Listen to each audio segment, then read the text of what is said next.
Una po sa lahat, magandang tanghali po, no? Tanong ko lamang sa inyo, kayo ba'y natatakot sa iba't ibang nangyayari sa paligid? Like halimbawa, sunod-sunod na yung mga lindol sa Pilipinas. Kayo ba'y natatakot dito? May side po sa akin na natatakot po ako, pero may side din po na parang pinapaubaya ko na din po sa may kapal. Kasi po, everything happens for a reason naman po. Yun naman po lagi yung nasa isip ko. So, siguro po may rason. Meron din po siguro tayong nagagawa na hindi nagugustuhan. Tapos, yun po yung nagiging reason kung ba't yun nangyayari. Ikaw naman. Ano po, syempre natatakot po since sunod-sunod na nga po yung mga balitang may aksidente or may lindols. Eh, hindi naman po tayo everyday na handa po. Kaya po nakakatakot din po naman yung nangyayari. Halimbawa, kunwari nandito kayo sa ganitong lugar na to. So, be honest lang naman. Halimbawa, paano pag nangyari ganito? Biglang naglindol, lumindol, umuga ang mga lupa. Anong una niyong gagawin, kunwari? I think ano po, yung lalayo po kami sa mga yung ganyan po, may puno and for me po, I think magpapanik din po ako since hindi nga po handa. Pero, ay isipin ko rin po is yung safety ko po first. Ikaw naman. Sa akin naman po, it's very naman po, common naman po yung iisipin ko kasi madami na nararanasan din naman po natin sa school yung mga earthquake drills, and then po madami din naman po ditong mga professional like yung mga police po may nagala-gala din po. I think hindi naman po siya nakakakaba, pero nakakatakot din po sa possible na mangyari. Then sa mga structure naman po, doon na lang po iiwas, and then isipin yung kung sinong kasama mo kasi kailangan nyo po yung protektahan yung sarili nyo, pati na rin po yung kasama nyo and yung belongings nyo po. I see. Kagaya naman ito, ano bang pinaka nakakatakot dito sa tingin nyo? Pag-ibig, utang sa pera, o kamatayan?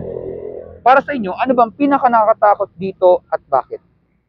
Sa tingin ko po, ang mas nakakatakot po dito ay pag-ibig. Kasi po, first, yung utang po, mapag-iipunan nyo po yan. Mababayadan nyo po yan kung kayo po ay mayroong mindset na bayadan talaga or nagpupursige po talaga kayo. And ano nga po yung isa, kamatayan. Oo. Sa kamatayan naman po kasi, hindi na po natin yan hawak. Kumbaga po hawak din naman po natin, aalagaan natin yung sarili natin. Oo. Pero po, yun nga po, meron din pong plan ang may kapal. Then, sila na po yung may bahala doon. Sa pag-ibig naman po kasi, nakaka-apekto po yan sa physical and emotional health po ng isang tao. So, pag yung pag-ibig hindi masyadong maganda, so, meron yung possibility na makasama sa'yo. Kunyari, sa mental health nyo po, masyado po kayong napaibig and nawala din. So, masama. Ikaw naman, sa tingin mo pinaka nakakatakot sa tatlo na yan? I think pag-ibig din po since gaya nga po nasabi niya. Pagdating po kasi sa pag-ibig is meron po mga tao na yung nagmamahal po talaga ng sobra. So, marami po tayong nagagawa na bawal or hindi nakakasama for us dahil po sa pag-ibig. Kaya na lang po nung kapag po yung na-broken ka, may times po na iisipin mo na mag-suicide or may times din po na papariwarain niyo po yung sarili niyo. Kaya po I think mas nakakatakot po yung pag-ibig. I totally understand naman yun. Pero sa tingin mo, mahirap ba magmahal ng isang tao sa panahon ngayon kumpara dati? Ako na. Sa akin naman po, mahirap. Kasi po, feeling ko lang po, kasi yung sa dati po, ang mga lalaki po talaga yung nagpupursige na ligawan. Meron pa nga po tayo yung courtmanship, yung harana. Ngayon po, parang wala na po. And mostly, yung mga guys, gusto nilang ma-princess treatment. Sila pa yung parang yung sa mag-chat, dapat mag-chat muna, babae. Di ba may mga nararanasan tayong ganun. So, mahirap talaga tayong makahanap ngayon ng true love kung hindi mo siya kilalang kilala. Kasi pero kahit kilalang kilala mo na yung isang tao, tapos madami na kayong naanasan, pag wala na yung trust and parang hindi din kayo sa isa't isa, nawawala din kahit ilang taon pa kayo magsama. Ikaw naman? So po, I think mahirap po talaga since lalo na po yung mga tao ngayon, yung mga kabataan is parang para po sa kanila ang pag-ibig po is laro-laro lang. Kumbaga is kung mag-boyfriend or girlfriend sila, parang makikiuso lang po sila. Hindi po nila tinitake seriously yung salitang love. So, parang ang hirap po talaga pag magmamahal ka sa ngayon. Baga parang pang-experience while yung others po is for lifetime. Okay. Sa tingin nyo, patas ba ang buhay o hindi patas? Sa akin po kasi, mahirap po yung sagutin. Kasi meron po kasing mga tao na lumalaban ng patas. Meron din naman pong hindi. So, depende na lang po yun sa kung saan po kayo nakapaloob na community. For example po, sa Pasig, si Mayor yung ano po doon. Okay. Feeling ko po, patas kasi napaglilingkuran niya yung mga tao na nasa paligid niya. And yun naman po, naaano naman po ng mga tao doon. Tapos yun sa ibang lugar naman po, merong nangyayari na corruption. So, may hindi din naman po patas. Ikaw naman? Same lang po na answer niya. Depende po yun sa kung gaano po lumaban yung isang tao. Pag po, patas ka makipaglaban sa buhay or hindi po. Okay, paano naman kung gawin natin ganito naman ang senaryo? Halimbawa, meron tayong kukumparang dalawang tao. Wala kang kinalaman dito dahil sadyang nagkataon ng ito. Isang mabuti at isang masama. Yung mabuti, alam natin, okay siyang pakisamahan, okay ang kanyang ugali, character. Pero ang problema, siya yung laging sinasaktan, siya yung laging inaapi, siya yung laging heartbroken, at madalas, lagi na lang siyang inaapi, pero mabuti ang tao na to. Versus yung masamang tao, masama na nga yung ugali, kitang-kita ang pagiging masama, marami pa doon, ang dami nilang kaibigan, marami pa doon, nagkakajowa pa, kahit red flag na, kitang-kita na sa mata na ang kapalpakan na ito, pero ang ginagawa nila ay sinasaktan nila ang mga mabuting tao. Madali lang, tanong ko lang sa inyo, napapansin niyo ba yung ganyang trato na yan sa panahon ngayon? For me, yes po. Ba't kaya ganun ang mga tao? Ang for me po kasi is, hindi mo rin naman po pwedeng basta-basta i-judge yung masamang tao and yung mabuting tao by just looking kung ano lang po yung nakita mo sa kanya. Like, kung ano lang po yung unang pinakita niya sa'yo. Meron din po kasing side story ang bawat isa. So, I think, kaya po nagkakaganon yung isang tao is dahil rin po sa mga napagdaanan niya in his past life and her past life po. Tapos, doon naman po sa mabuting tao, since ganun na nga po, meron po siyang tawag dito, yung may chance po siya na maging masama para sa iba, pero mas pinili po niyang maging mabuti since ganun po talaga siya. Ikaw naman? Kapulitan. Sa tingin mo, napapansin mo ba sa totoong buhay yung ganyang trato na yung mga masasamang tao, lagi nilang sinasaktan ang mga mabubuting tao, kahit hindi naman naghihigante yung mga mabubuting tao? Meron pa din, napapansin ko po yun, yung parang minamaliit, inaano yung mga mabubuting tao kahit wala naman po silang ginagawa. It's very, visible, lalo na po sa mga news. Meron po tayong maano na hindi naman po talaga nila ginawa, pero gina-judge po sila sa physical appearance po nila, kung ano lang po yung nakikita nila outside, pero yung kalooban po nila is mabuti. So, parang namamaltrato pa din po sila ng ganun. Tapos po sa mga masasama naman po, nakakaranas din po ako nun yung masyadong sakim, tapos po red flag nga po. Pero yun sa red flag po is, kaya naman po yun nararanasan or nakakaano po sila ng taong red flag kasi ginugusto din naman po ng ibang tao, para po sinasabi nila, mas gusto ko to, bad boy, yung mga ganon. Tapos yung iaano ko na din po, meron po kasi akong sa Duterte. Like, ang nakikita ko lang po kasi sa Duterte, ay para pong madami ding nagawa si Duterte. Then, parang mas may napabuti pa kaysa ngayon. Tapos, ang ginawa po sa kanya is parang po yun, may ginagawa sa kanya yun. Like, nasa ano po siya. Tapos doon, nanghihina na po siya. Pero madami pa din. Tapos madami pa din pong parang nambabash, ganun. Nakikita din po yun sa mga influencer. Kasi po, may mga haters po talaga pag nagiging influencer kayo. Kahit yung mga small clips, parang mababasa na nila yung buong buhay mo. Kaya kahit hindi ka naman talaga ganun, is nababash ka kahit yun. Sa tingin mo, naawa ka ba sa mga mabubuting tao? For me po, may side na hindi, may side na oo. Sa hindi po, kasi po, kung, wait lang, kung magpapakabuti ka pa din, alam mo nang sinasaktan ka, why? Bakit ka pa pupunta dun sa, kunyari, naging mabuti ka, kaso pinakitaan ka ng masama, ba't ka babalik para lang magpakabuti kung pwede ka namang lumayo sa ganong sitwasyon? Kaya hindi po ako medyo naawa kasi minsan po nasa tao na din po yan kung mag-i-stay pa din po sila sa ganong ugali nila.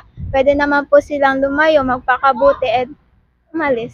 Okay, ikaw naman. For me po, naawa po ako kasi syempre since hindi naman po nila ginusto nga yung ginagawa sa kanila. Ang nakakaawa naman po, hindi po kasi sila gumagante or hindi po nila ginugusto na umalis sa sitwasyong ganun. Kaya nakakaawa din po sila minsan. Sa tingin nyo, karapat dapat mahalin ang mga mabubuting tao?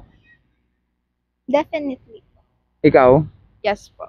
Ang problema kasi, di ba, nung tayo yung mga maliliit pang mga individual, tinuruan tayo, pag tayo magiging mabuti ka sa kapwa mo tao, wala kang magiging problema dapat. Kasi nakita nila, okay yung ugali mo, ibig sabihin, maraming taong lalapit sa atin. Pero sa panahon ngayon, mukhang baliktad. Ang pagiging mabuti ay nagiging masama na. At ang pagiging masama naman ay parang normal na tuloy sa lahat-lahat. Napapansin niyo ba yun? Yes po. Pero hindi ibig sabihin po kung ano kasi nauuso ay laging tama. Hindi porket maraming tumatalon sa ganitong bagay ay yun na yun. Hindi nila napapansin marami doon ay kapahamakan. Kaya ang nangyayari dito, marami talagang tao ang lumalaban ng patas pero laging unfair na lamang nangyayari kasi nga marami ang gusto nilang ganitong bagay pero nilang mali, pinipilit pa nila. Ngayon, para mas natin maintindihan ito, sundan ito itong mga katanungan na to. Tara ko lamang sa inyo, kayo ba isang mabuting tao po? Hindi ko 50-50. Kasi po meron din naman po akong kasalanan. Kung yung sa pagiging masama ko po, nagsisinungaling din po kasi ako sa aking mga magulang. Sa pagiging mabuti naman po, swak. Ikaw naman. Hindi ko rin po kasi masabi na mabuti or masama po ako since may mga bagay din nga po ako nagagawa na hindi po maganda, tapos may mga bagay din po ako na nagagawa na nakakatulong po sa inyo. Okay, halimbawa, i-grade natin sarili natin from 1 to 10. 1 daw, masama daw kayong tao, or 10, sobra daw kayong mabuti. Saan niyo po ilagay sarili niyo from 1 to 10? I think ano po ako, 6 or 7, ganun po. Ikaw? Ganun din po ako, 6 or 7. Okay, para sa inyo, kahit one word, ano ba ibig sabihin ng mabuti sa inyo? Kapag mahal. Kapag mahal, ikaw naman, Matulungin. matulungin. Kayo ba may magbasa ng dictionary? Minsan po. Ikaw? Pag may hinahanap lang po. Kung hinahanap lamang. Pero nagsa-search ka naman kay Google pag hindi mo alam isang salita. Okay, bigyan ko ng konting trivia, no? Sabi sa dictionary po, para daw masabi na good o mabuti, ito po may kinalaman daw sa ugali ng isang tao. Dapat daw walang ginagawang masama, wala ka daw ginagawang krimen, at wala ka daw sinasaktan na tao kahit sanggol. Ngayon, tingnan natin itong mga mabibisa tanong kung tama talaga ang sinasabi ng dictionary. Halimbawa, kayo po ba ay nakapagsinungaling po sa tanan ng buhay niyo po? Yes po. Yan ang problema, not po tayo guilty kasi yan ang unang matututo ng isang bata, ang magsinungaling. Pero ito po, kayo ba'y nakapagnakaw ng kahit anong gamit sa tanan ng buhay niyo po? Mapalapis, ballpen, barya, may na po sa kalsada, hindi mo nang binalik, or nangopya ka daw o nagpakopya ka sa exam or quiz sa tanan ng buhay niyo po. Kayo ba'y nakapagnakaw ng kahit anong halaga? Nakapagpakopya. Ikaw? Nakapag ano po, yung sa barya-barya po sa bahay. I Ay, see. ako din. Okay, halimbawa, kunwari lamang, nandiyan yung police station sa Kalayuan. Kunwari lamang, no? Ubus po tayong lahat dito. Kasi tayo nakaranas ng magnakaw niyan kahit maliit na bagay. Parang ito lamang yan. Kayo ba'y nakaranas na kayo pagalitan dahil may nagawa kayong simpleng mali? Yes po. Diba? Parang ganun din sa pagnanakaw. Kunwari, nagnakaw ka ng barya. Iba na agad ang tingin nila sa'yo. Kasi malimit na bagay, ba't ka nagnanakaw? Paano ka pa nila pagkakatiwalaan sa malaking bagay? Kaya ang totoo, lahat talaga tayo dito ay guilty talaga. Pero ito po, kayo ba'y nakaranas na magalit sa isang tao? Yes po. Yes po. Nawawala ba ang stress niyo pag nagagalit o hindi naman po? Depende po. Siyempre, halimbawa, kunwari, sinasaktan kayo, kunwari isang tao, no? Siyempre, kaloko naman sabihin, hindi ka nasasaktan, pero sa loob ng puso mo, parang gusto mo nang manampal ng tao, pero sa isip lamang. Hindi mo talaga siya gagawin. Yun nga lang, hindi man tayo nakapatay ng tao, nakapatay naman tayo sa salita, sa puso ng isang tao. Kaya may nasasaktan, at lahat tayo dito ay guilty. Pero ito po, nagagamit yung minsan ang pangalan ng Panginoon sa walang kabuluhan. Minsan naglalakad kayo, bigla kayong nadulas, kunwari lamang, na pa-OM. Alam niyo na po yun. Okay? Tanong ko lang, mahal niyo man nanay niyo? Halimbawa, kunwari, nagpapalipas kayo ng oras dito. Medyo maputik lang sa lugar nito. Kunwari lamang, nadulas, nagtawanan kayo. Instead na pangalan ng Panginoon, ang nabanggit nyo ay pangalan ng nanay nyo randomly, wala naman siya dito likely, instead na, alam nyo na, pinalitan nyo pangalan ng nanay nyo. Okay lang ba yung expression lang? I think, okay lang naman po since expression lang naman po siya. Okay na sa'yo? Hindi po siya intentionally. Ikaw naman? Sa akin po kasi ay hindi. It's the same for saying, oh my God po. Kasi yung iba, sasabihin nila, kaya hindi nila kayang gawin yan kasi nakaka-disrespect o nakakabastos. Kaya hindi talaga nature sa atin na gawin yun. At sana huwag na natin gawin yun kasi hindi talaga yung maganda. Kasi meron tayong respeto sa loved ones natin. At sana, gayon din yan sana sa Panginoon.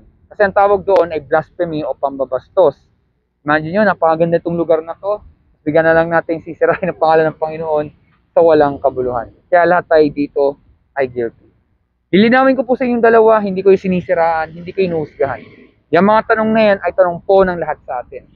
Sa tingin nyo kaya, kung tayo pong mamatay, hindi to pananakot, at haharap tayo sa tinatawag na judgment day sa Panginoon, sa tingin nyo kaya, kayo ba'y guilty o innocent po kayong tao? Guilty. Saan kayo pupunta halimbawa pag kayo'y namatay? Sa lahat ba kayo pupunta o sa impyerno? Tanong lamang po. Sa akin naman po is, hindi ko din po alam. Kasi even the small mistakes or even the small lie or bad things na nagawa ko po is, masama pa din po yan. Kahit maliit lang po yung feeling ko po, katumbas pa din po yun ng kasing katumbas din po yun ng katulad ng pagpatay. So, hindi ko din po. Ikaw naman? Same as answer po niya. Hindi niyo sure. Pero halimbawa, kunwari lamang, may isang kriminal, ang ginawa niyang krimen ay nagnakaw siya ng pera sa bangko. Nahuli siya ng pulis, dinala sa korte, at hindi po sasabihin niya sa judge. Judge, guilty po ako sa nagawang kasalanan, pero hindi ko po sure kung sa kulong pupunta.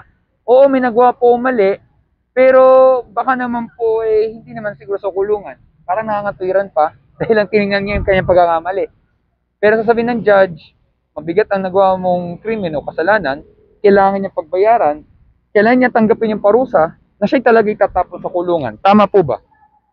Tama. Okay, yung sinasabi ko po ay parang ganyan din ang sinasabi ng Bible. Nasabi sa Biblia, ang mga tao na sinungaling, nagnakaw, ng galit, at iba po mga nagawang kasalanan, magaano mabigat, ay walang makarating sa langit, hindi makikita ang karenan ng Diyos kung hindi itatapon po sa nagabagang apoy o impyerno. Simple lamang tanong ko lang sa inyo, kayo ba'y nag-alala na maaaring kayo pong dalawa ay sa hell mapupunta, pero hindi lang kayong dalawa, lahat tayo, kasi may nagawa po tayong kasalanan sa harap ng Panginoon. Kayo ba ay nag-alala po ba dito? Sa akin po, opo. Kasi po, nakaka-bothered po na madaming mapupunta sa hell kesa sa heaven, which is yung gusto naman po talaga ni God is mapasama sa kanila. Meron din po yung napasabi na gusto ni God na perfect din daw tayo katulad niya. Ikaw? Yes po, nag-aanal din po since kagaya nga po ng sabi niya is mas marami po sa mga tao po ngayon kasi na mas marami po yung nagagawa nilang kasalanan kaysa sa kabutihan. Anong po mangyari? Dapat tayo mag-alala kasi po buhay ang pinag-usapan natin. Oo, bigla man lang itong interview na to, pero don't get me wrong, wala po kaming masamang intensyon. Nagmamalasakit po kami kahit ba yan umaga, tanghali o gabi pa kung tawagin natin kasi buhay po ang pinag-uusapan natin. Tanong ko lamang sa inyo, mahal niyo ba sarili niyo? Yes. 100% sure? Yes. Halimbawa, kunwari may nagawa kayong isang kasalanan, mahal niyo pa rin sarili niyo? Pero po madidisappoint po. So, parang nabawasan na. Ikaw?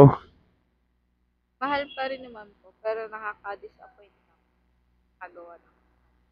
Well, naiintindihan ko, no? Pero ano mo po mangyari, dapat nating mahalin nating sarili kasi sa atin yun. Sa ating sarili, no? Tayo ba'y perfectong tao? Hindi po. Di ba? Lahat talaga tayo ay nagkakamali. Kasi may mga tao po, feeling nila, pag may nagawa daw silang mali, hindi na sila motivated. Yung iba nadidepress. Yung iba, wag na lang sana, bigla na lang kayo magulat na naman, bigla magpapasagasa na lang dito sa sasakyan, magpapakamatay. Or halimbawa, kung kayo nasa dagat, bigla na may magpapalunod na lamang, dahil lamang may nagawang mali o kasalanan na para bang hindi na maayos lahat-lahat. Lahat po tayo makagawa talaga ng mali. Actually nga, kahit wala kayong gawin ngayong kasalanan dito, baka sa utak nyo meron. Diyos lang ang nakakaalam yan. Kaya mabigat po talaga. Kaya ang totoo, walang mabuti sa atin, hell talaga ang naghihintay sa atin. Kasi sabi sa Bible, pag po tayo mamatay, i-judge tayo sa lahat ng ginagawa natin. Both good and bad na ginagawa natin. Ang masakit na nga lang po dito, yung nagawa nating kasalanan ay hindi na po pinalalampas ng Panginoon. Kaya ang totoo, impyerno ang naghihintay sa atin. Bagamat nakapag-alala, pwede po magbago kung narinig natin ang isang napakahalagang salita. Narinig ang salitang mercy, M-E-R-C-Y. Mercy? Hindi niyo sure sa Tagalog? Oo. Mercy, M-E-R-C-Y. Ano po sa Tagalog nun? Awa po. Kayo ba'y nahingi ng awa sa araw-araw? Sad po. Ikaw? Kasama po sa panalangin. Okay, yun. So when you say po mercy o awa, yan po'y paghingi ng tulong sa Panginoon. Yung inamin mo na ikaw ay mahina, inamin mo ikaw ay makasalanan, at ikaw ay nagpapakumbaba ka sa harap ng Panginoon. Hindi yan kahinaan, kung hindi kailangan natin ng tulong ng Panginoon. Kasi alam niyo po, kapag walang mercy, alam niyo kung ano mangyayari sa atin? Siguro araw-araw na tayo nililindol. Baka nga nilamon na tayo ng lupa dito, di ba? Pag nililindol, may tinatawag na sinkhole.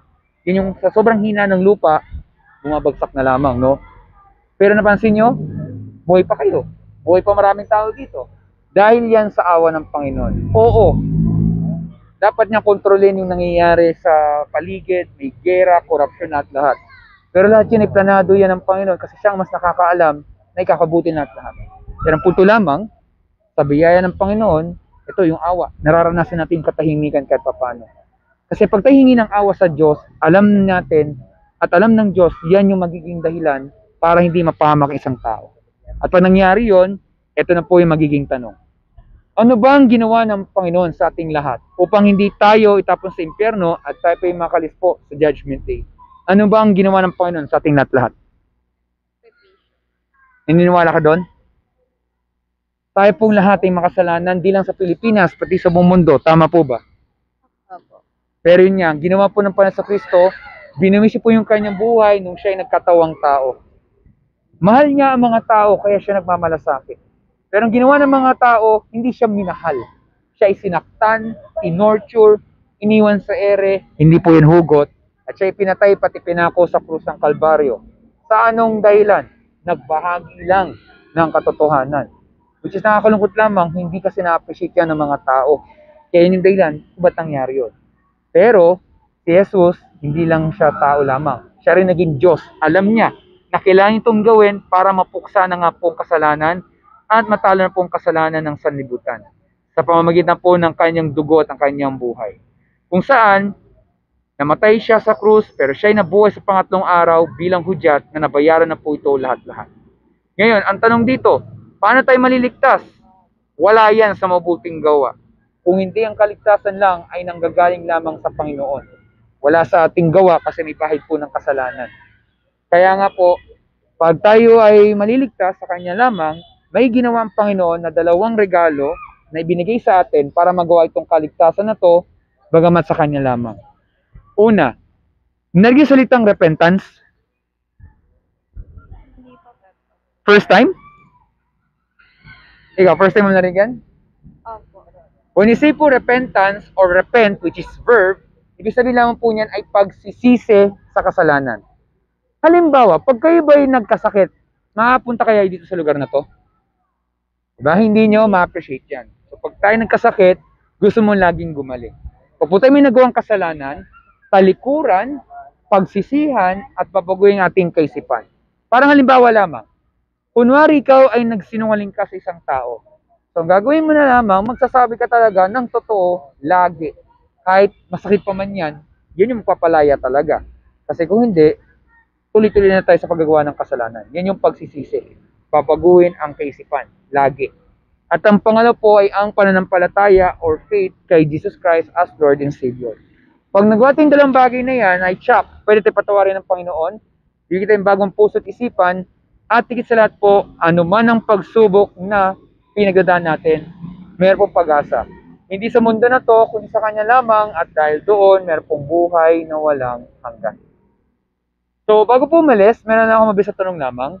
Sa tingin nyo kaya, nagsasabi kaya ako ng totoo sa ating napag-usapan po? Pag-iisipan niyo po ba ang ating napag-usapan po? Siguro po. po. Ikaw, Yes.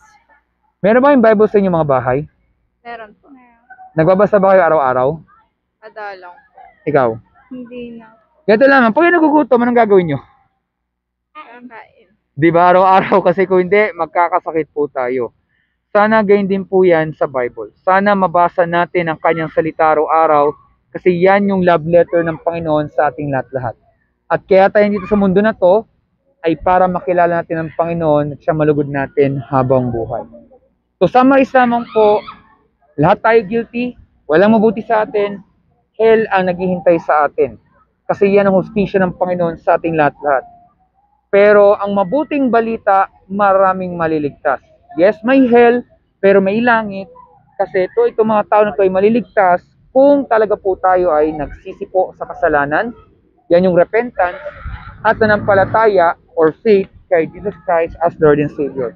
Repentance and faith. At pag nangyari yung dalawang bagay na yan, ay pwede tayo patawarin ng Panginoon, bibigyan tayong bagong puso at isipan, at higit sa lahat po, anuman ang pagsubok na pinagdadaan natin, meron po pag-asa. Hindi sa mundo na to, kundi sa Kanya lamang, at dahil doon, meron pong buhay na walang hanggan. So, maraming salamat po dito sa oras na to. Meron ba yung katanungan po? So, kung may katanungan po, ako po yung nagpapasalamat dito sa oras na to. Mag-ingat po kayo. Stay safe po sa inyo. God bless po. And advance Merry Christmas na po sa inyong lahat. Thank you po. Thank you Salamat po. po.